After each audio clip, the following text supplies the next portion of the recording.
Hello మామ నమస్తే. So నేను హైదరాబాద్ వెళ్ళాలి. సో అయితే ఈ ఎండలో అయితే బస్ అయితే మిస్ అయిపోయింది. సో అందుకే నేను మా ఫ్రెండ్ గారిని అయితే ఫోన్ చేశాను. రారా మామ నా బండి మీద దింపి మళ్ళీ వచ్చేటప్పుడు రిటర్న్ తీసుకొచ్చాను నా బండి అని చెప్పాను.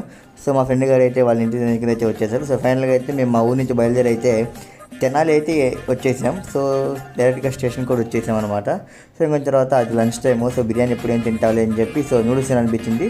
సో అన్నకి డబుల్ ఎగ్ నూడిల్స్ పార్సిల్ చేయమన్నా అంటే కూర్చో తమ్ముడు అని చెప్పి నూడిల్స్ వేసాడు. ఫస్ట్ బోని నాదే.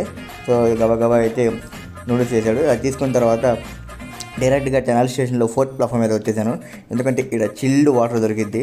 సో బయట కొనొచ్చి 20 రూపాయలు పెట్టి, సో దొరికినప్పుడు 20 రూపాయలు వేస్ట్ చేయడం ఎందుకని చెప్పి ఇక్కడికి వచ్చి తొందరగా చిల్డ్ వాటర్ ఫిల్ చేసుకున్నాను. సో ఫిల్ చేసుకున్న పాటికి నా ట్రైన్ అనౌన్స్మెంట్ అయితే అయిపోయింది. సో గబగబా మళ్ళీ నేను ఫస్ట్ ప్లాట్ఫామ్కి అయితే వెళ్ళిపోయాను. సో ఫస్ట్ ప్లాట్ఫామ్ మొత్తం ఆల్రెడీ ట్రైన్ వచ్చేసింది. వెళ్ళాను లేదు, ట్రైన్ అయితే వచ్చేసింది. సో జన్మభూమి.